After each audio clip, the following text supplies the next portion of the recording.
Pemecahan masalah. Apa itu pemecahan masalah? Pemecahan masalah adalah setiap urutan operasi kognitif diarahkan untuk menemukan sesuatu yang tidak diketahui. Variasi dari pemecahan masalah itu ada 4. Pertama, terstruktur. Kedua, kompleks. Ketiga, dinamika. Dan 4, kekhususan atau domain. Contoh dalam variasi ini yaitu masalah dalam buku pembelajaran.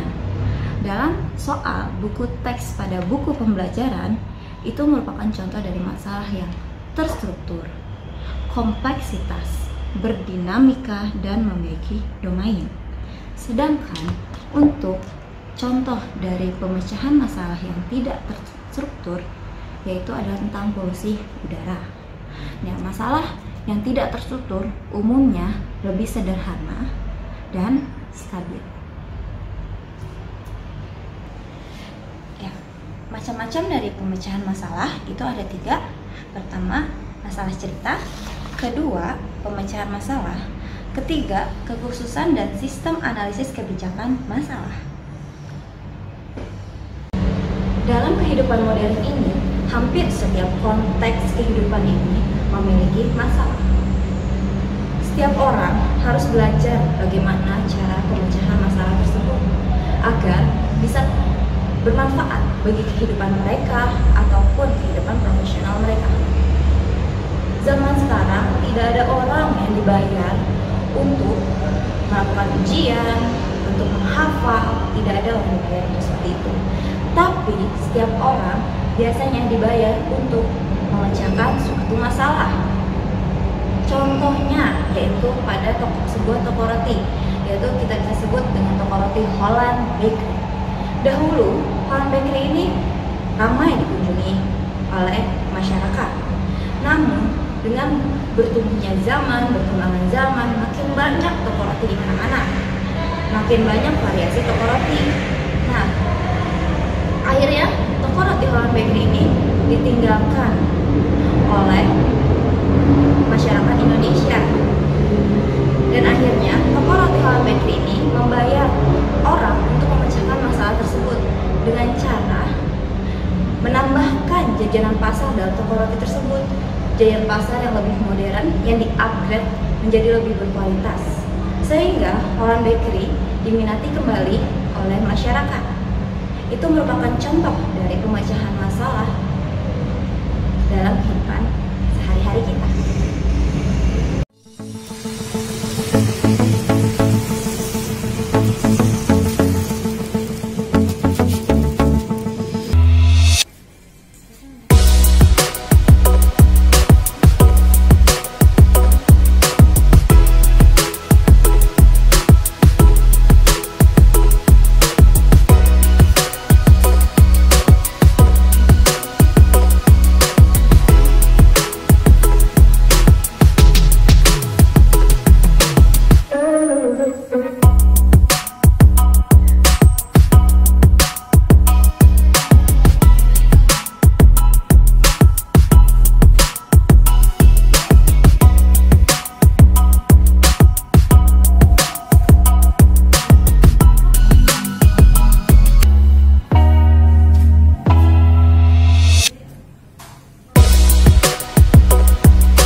Ada berapa macam pemecahan masalah? Pertama, masalah cerita. Dari masalah sederhana dalam permulaan matematika hingga masalah cerita kompleks di kelas dinamika teknik, masalah cerita adalah jenis masalah yang paling umum digunakan dan diteliti secara luas. Ditemukan di belakang ribuan bab buku teks. Masalah ini biasanya meskipun tidak paling efektif dipecahkan oleh peserta didik dengan mengidentifikasi kata-kata kunci dalam cerita, memilih algoritma dan urutan yang sesuai untuk menyelesaikan masalah. Menerapkan algoritma dan memeriksa tanggapan mereka yang mereka harapkan akan benar. Contoh masalah cerita. Masalah gerak matematika sederhana, biasanya menggunakan kereta api, mobil, atau pesawat terbang yang berpergian dalam satu arah atau lainnya sebagai konten permukaan. Untuk dapat memecahkan masalah gerak, pelajar menghubungkan kereta, mobil, dan pesawat ke model sematik dari hubungan antara entitas yang berbeda dalam suatu masalah. Ada berbagai jenis masalah gerak, seperti menyalip, satu kendaraan mulai dan diikuti kemudian 1 detik yang bergerak pada rute yang sama dengan kecepatan lebih cepat. Arah yang berlawanan, 2 kendaraan yang meninggalkan titik yang bersamaan bergerak dalam arah yang berlawanan. Perjalanan pulang pergi, kendaraan bergerak dari titik A ke titik B dan kembali. Atau penutupan, 2 kendaraan mulai dari titik yang berbeda bergerak menuju satu sama lain. Analisis persyaratan kognitif untuk menyelesaikan masalah cerita menunjukkan bahwa peserta didik harus melakukan hal-hal berikut. Pertama, menguraikan pernyataan masalah, yaitu membaca memecahkan deskripsi masalah. Kedua, cobalah untuk mengklasifikasikan jenis masalah dengan membandingkan konten permukaan masalah dengan masalah yang sebelumnya diselesaikan. Atau ke deskripsi kelas masalah, membandingkan hubungan struktural yang dijelaskan dalam masalah dengan model masalah atau masalah yang sebelumnya diselesaikan. Ketiga, bangun representasi mental masalah yang sedang dipecahkan dengan mengidentifikasi entitas masalah dari konten permukaan, memetakan set tersebut ke model struktural masalah, mengakses rumus dan operasi pemrosesan yang diperlukan untuk penyelesaian masalah. Keempat, peta nilai-nilai di setiap set ke formula. Kelima, perkira ukuran solusi dan unit yang tepat, jarak panjang dan sebagainya. Selesaikan formula. Ketujuh, rekonsiliasi nilai dengan estimasi dalam hal ukuran dan unit. Kedelapan, ingat konten masalah dan struktur entitas masalah dan file sesuai dengan tipe masalah. 2. Pemecahan masalah. Pemecahan masalah yang efektif membutuhkan pengetahuan sistem, pengetahuan prosedural, dan pengetahuan strategis. Komponen-komponen ini terdiri dari model mental pemecahan masalah dari proses, yang terdiri dari pengetahuan konseptual, fungsional, dan deklaratif, termasuk pengetahuan tentang komponen sistem dan interaksi, kontrol aliran status kesalahan, dan prosedur pengujian kesalahan. Analisis proses kognitif yang diperlukan untuk menyelesaikan masalah pemecahan masalah menunjukkan bahwa pelajar harus: pertama, identifikasi keadaan gangguan dan gejala terkait, yaitu definisi kondisi saat ini dari sistem yang bermasalah. Kedua, bangun model mental masalah dengan menjelaskan status tujuan, mengidentifikasi subsistem yang salah. Ketiga, mendiagnosa masalah dengan memeriksa substansi yang salah. Keempat, menerapkan solusi dengan mengganti bagian atau subsistem yang rusak. Uji solusi untuk menemukan apakah keadaan tujuan tercapai. Kelima, catat hasil dalam database kesalahan.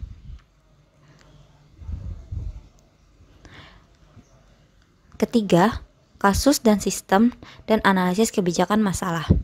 Masalah analisis kasus, sistem, atau kebijakan cenderung menjadi masalah kebijakan atau analisis yang kompleks dan tidak terstruktur. Masalah analisis kasus menurut di Harvard Law School hampir 130 tahun yang lalu. Menganalisis kasus hukum, menyiapkan brief, dan membela putusan adalah masalah analisis kasus otentik untuk mahasiswa hukum. Dalam bisnis dan banyak konteks profesional lainnya seperti hubungan internasional dan penyelesaian masalah manajerial, menganalisis kompleks masalah kasus terletak mengidentifikasi sifat pekerjaan. Masalah bisnis termasuk perencanaan produksi adalah masalah umum. Komponen lingkungan pembelajaran. Komponen lingkungan pembelajaran itu ada 4. Yang pertama adalah klasifikasi masalah. Yang kedua adalah masalah verbal. Yang ketiga adalah style identifier. Yang keempat adalah model struktural. 2. Pemecahan masalah.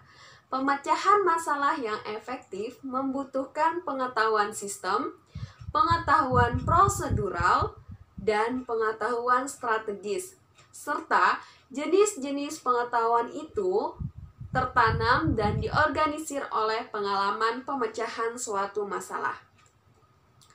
Belajar dalam memecahkan masalah memerlukan gejala-gejala masalah baru untuk peserta didik dan mengharuskan mereka menyelesaikannya dengan cara mereka masing-masing. 3. Kasus, sistem, atau masalah analisis kebijakan. Masalah-masalah kasus, sistem, atau analisis kebijakan adalah hal yang rumit, ambigu, dan sangat terstruktur. Memecahkan masalah membutuhkan siswa untuk bisa mengakomodasi ambiguitas, tetapi tetap ada rasa toleransi terhadap ambiguitas rendah di antara guru dan siswa. Dan ada hubungannya dengan keyakinan epistemik mereka, yaitu apa yang kami yakini sebagai pengetahuan, kebenaran, dan pembelajaran. Memecahkan masalah kasus membutuhkan pengetahuan transisi, yaitu pengetahuan sebagian pasti dan membutuhkan pemahaman menggunakan logika, debat, dan penelitian. Pengetahuan mandiri, yaitu terdiri dari pengetahuan tidak pasti dan membutuhkan pemikiran independen dan pikiran terbuka. Dan pengetahuan kontekstual yang terdiri dari pengetahuan yang didasarkan pada bukti dalam konteks. Karena masalah analisis kasus, seperti semua masalah yang tidak terstruktur lainnya, lebih tergantung pada konteks daripada masalah yang terstruktur dengan baik, maka perlu mengembangkan lingkungan tugas yang lebih otentik. Masalah analisis kasus sering diwakili oleh masalah cerita. Cerita lebih mudah dipahami, diingat, dan lebih empatik daripada representasi didaktik masalah. Diambil dari lingkungan belajar analisis kasus yang kami kembangkan pada sosiologi kesejahteraan, tujuan utama lingkungan adalah untuk memohon tanggapan empatik dari mahasiswa yang terisolasi secara budaya di sebuah universitas negeri. Cara kita mempresentasikan masalah kepada peserta didik dalam pernyataan masalah yaitu mempengaruhi bagaimana pemecahan masalah secara mental, mewakili masalah mereka, dan mereka mencoba untuk menyelesaikannya. Itulah tujuannya, untuk membuat peserta didik membangun model konseptual yang bermakna dari masalah yang mereka coba selesaikan. Model untuk melibatkan peserta didik dalam masalah analisis kasus memerlukan penggunaan alat untuk membangun representasi eksternal mereka sendiri dari masalah tersebut yang terdiri dari hasil opsi solusi dan argumentasi atau pembenaran. Selanjutnya, di sini saya akan menjelaskan tentang menyajikan masalah untuk pelajar. Presenting problem to learn. Mengapa kita mempresentasikan masalah itu bagi pelajar sangat penting? Nah, asumsinya ialah bahwa atribut representasi masalah eksternal akan dipetakan ke representasi mental peserta didik, mengatur dan menampilkan masalah untuk peserta didik dengan cara yang mengembangkan representasi mental dan terlibat tujuannya adalah proses penyelesaian masalah yang tepat. Nah, itu tadi untuk masalah mengapa sih kita harus mempresentasikan masalah bagi pelajar itu penting, itu yang tadi saya jelaskan.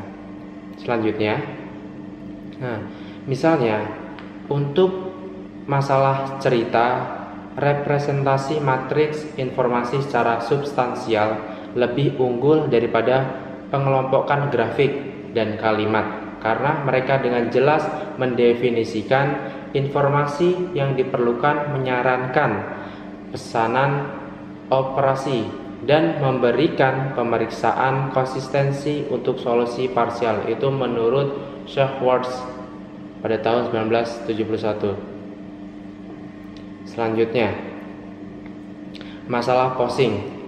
Masalah terstruktur dengan baik biasanya diharapkan hasilkan terstruktur dengan baik jawaban.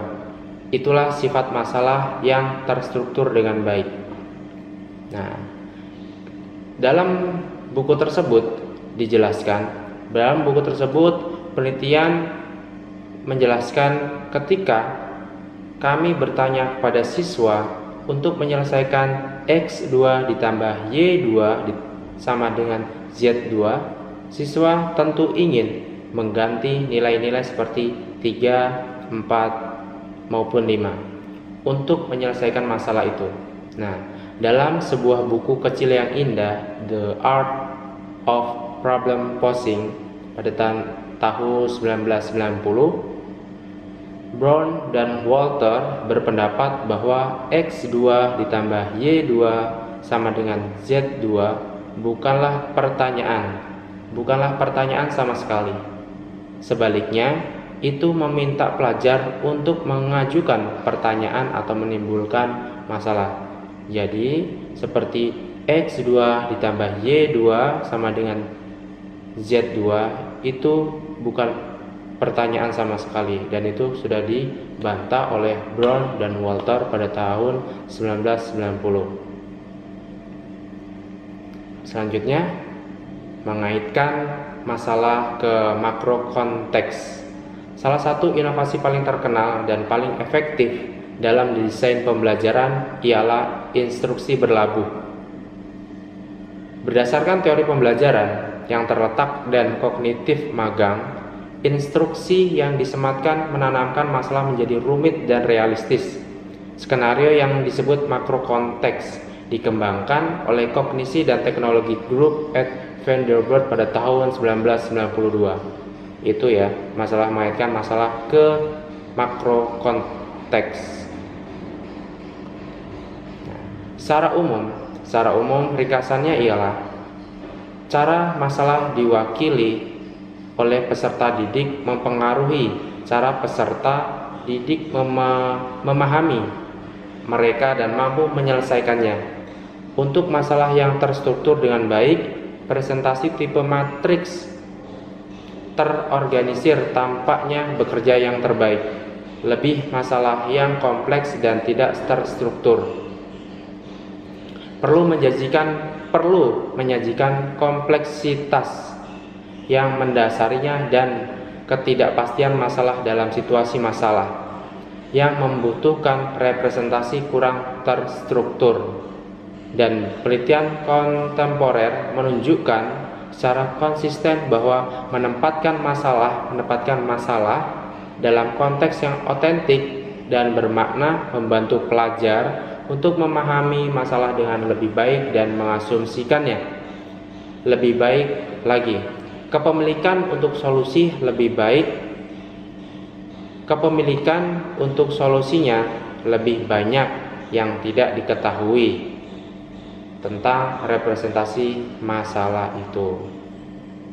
Sekian dari saya. Selanjutnya akan dilanjutkan oleh teman saya. Baik, Assalamualaikum warahmatullahi wabarakatuh. Perkenalkan, saya Ridwan Arifin akan menjelaskan bab 4 mengenai alat untuk mewakili masalah oleh peserta didik. Adapun menurut Basok 1989 dan Larkin 1983, yakni menunjukkan bahwa para ahli mewakili masalah dalam bentuk pemetaan konsep untuk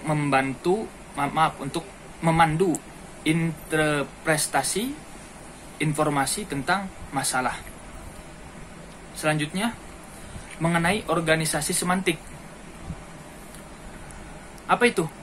Yakni memecahkan masalah pertama dan terutama membutuhkan pemahaman tentang domain, kecuali yang terlibat dalam masalah, kecuali jika peserta didik sepenuhnya memahami makna dari masing-masing masalah tersebut. Dan selanjutnya, bagaimana jaringan semantik membantu atau cara membantu pemecahan masalah? Adapun menurut teori psikologi dikenal sebagai teori skema.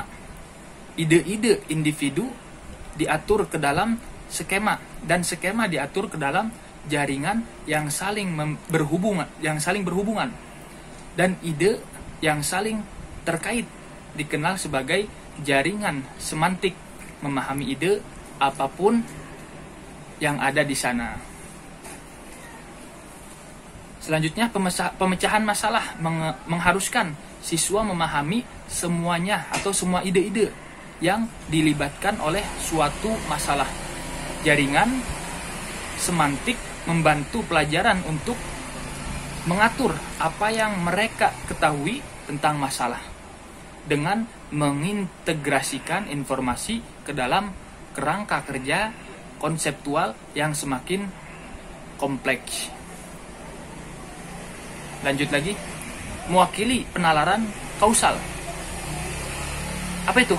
Di antaranya keterampilan intelektual yang paling penting untuk pemecahan masalah, yakni adalah menyimpulkan, meramalkan, dan menjelaskan, yang semuanya merupakan bentuk penalaran kausal.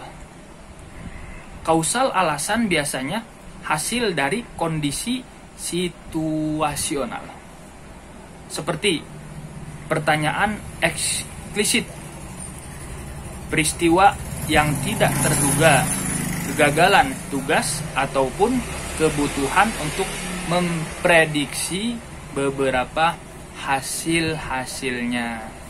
Mungkin itu saja. Terima kasih atas penjelasannya. Assalamualaikum warahmatullahi wabarakatuh. Mengaitkan solusi dengan masalah. Berbagai jenis masalah memerlukan penanganan atau penyelesaian yang berbeda. Fokus bab ini adalah untuk mengajar peserta didik bagaimana cara menyelesaikan masalah. Dalam bab ini terdapat dua metode untuk mengajar pemecahan masalah. Yang pertama adalah word examples dan yang kedua adalah case libraries. Secara umum, word examples merupakan salah satu cara untuk memecahkan masalah, yang kemudian dilanjutkan dengan praktik pada sejumlah permasalahan yang memiliki persamaan karakteristik. Bab 6. Solusi pendukung. Model penyelesaian masalah paling generik merekomendasikan bahwa pemecah masalah harus mengklarifikasi masalah, mencari solusi, mencobanya, dan memantau efektivitas solusi. Meskipun semua langkah ini dapat ditafsirkan dalam banyak cara, mungkin yang paling bermasalah diantaranya adalah mencari solusi. Bagaimana kita dapat mencari solusi? Apakah kita mencari solusi untuk semua masalah dengan cara yang sama? Lalu, bagaimana kita mengevaluasi keefektifan potensial dari solusi yang telah kita pilih? Mencoba dan memantau solusi untuk masalah kompleks bisa sangat mahal dan bahkan berbahaya. Sehingga, pencarian solusi menjadi penting ketika uji coba dan pemantauan yang tidak mungkin dilakukan. Belajar untuk memecahkan masalah mengharuskan peserta didik untuk dapat memanipulasi elemen masalah dengan cara tertentu, yaitu memanipulasi parameter, membuat keputusan, atau mempengaruhi lingkungan dengan cara tertentu untuk menguji efek dari solusi mereka. Pada bab ini, saya akan membahas tentang pengertian dari simulasi dan juga jenis simulasi yang dapat digunakan untuk mendukung pencarian solusi selama penyelesaian masalah. Bab 7 berkaca pada penyelesaian masalah. Pada bab ini, pemecahan masalah berpasangan berpikir keras atau kita singkat TAPPS adalah berartikulasi refleksi, metode yang dikembangkan dan diteliti selama bertahun-tahun dari Wim B. Lohed di tahun 1999. TAPPS adalah kombinasi antara teknologi Think Aloud dan Teach Back Next. Kemudian poin selanjutnya, Teach Back dan Replay yang diabstraksi. Metode umum untuk menilai model mental adalah prosedur mengajar kembali, di mana pelajar atau pengguna diminta untuk mengajar pelajar lain, biasanya pemula, cara melakukan tugas tertentu atau cara menggunakan sistem tertentu. Ini juga metode refleksi yang sangat sederhana untuk siswa. Setelah beberapa kegiatan pembelajaran atau kombinasi atau kegiatan, instruktur meminta siswa untuk mengajarkan kembali apa yang mereka telah belajar kepada orang lain. Ini didapatkan secara lisan ataupun tulis. Bab 8 menilai masalah solusi dan pembelajaran. Menilai kinerja pemecahan masalah. Penilaian kinerja mencakup elemen-elemen ini menurut Elliot tahun 1995. Poin pertama, siswa harus membuat respons atau produk alih-alih sederhana pilih dari sekumpulan alternatif jawaban dari setiap jawaban siswa.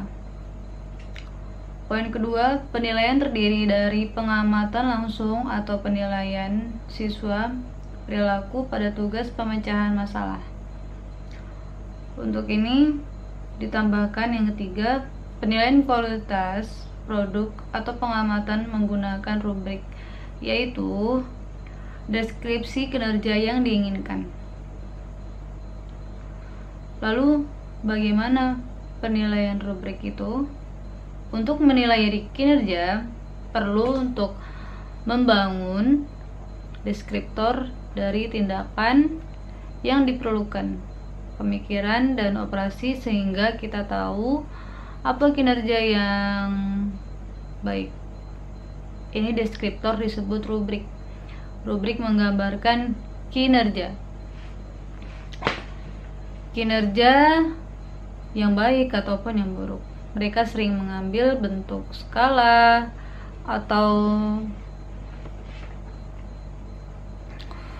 set skala yang digunakan untuk menilai kinerja kompleks yang harus digunakan untuk menilai kinerja tetapi juga digunakan untuk meningkatkan kinerja oleh siswa. Itu adalah fungsi dari rubrik itu sendiri.